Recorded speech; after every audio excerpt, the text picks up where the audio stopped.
Amerika Birləşmiş Ştatları İrana mümkün zərbələr endirmək üçün Yaxın Şərqə qoşun göndərib.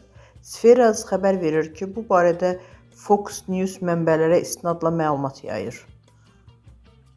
Amerika Birləşmiş Ştatları prezidenti Donald Trump İrana zərbə endirməyi düşünərkən Amerika Birləşmiş Ştatları Yaxın Şərqə hərbi qüvvələr göndərir. Məlumatda vurğulanıb. Ağ Evin sözçüsü Karoline Leavitt əvvəllər Trump və komandasının kütləvi etirazlar fonunda İrandakı hadisələri yaxından izlədiyini bildirmişdi.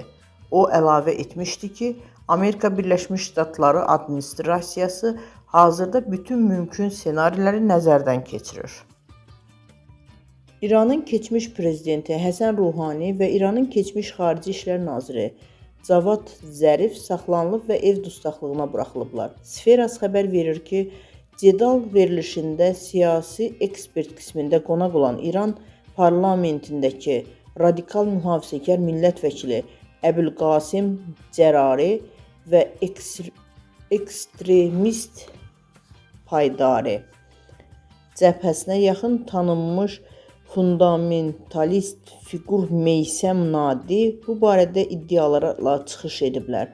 Onların sözlərinə görə sabiq prezident və nazir ABŞ o cümlədən İsraillə əməkdaşlıqda şübhəli bilinirlər. Qeyd edək ki, Həsən Ruhani 2013-2021-ci illərdə ardıcıl 2 müddət İran prezidenti olub, Cavad Zərif isə Ruhaninin hökumətində Xarici İşlər naziri, hazırki İran prezidenti Məsud Pezeşkiyanın dövründə vitse-prezident vəzifəsini icra edib.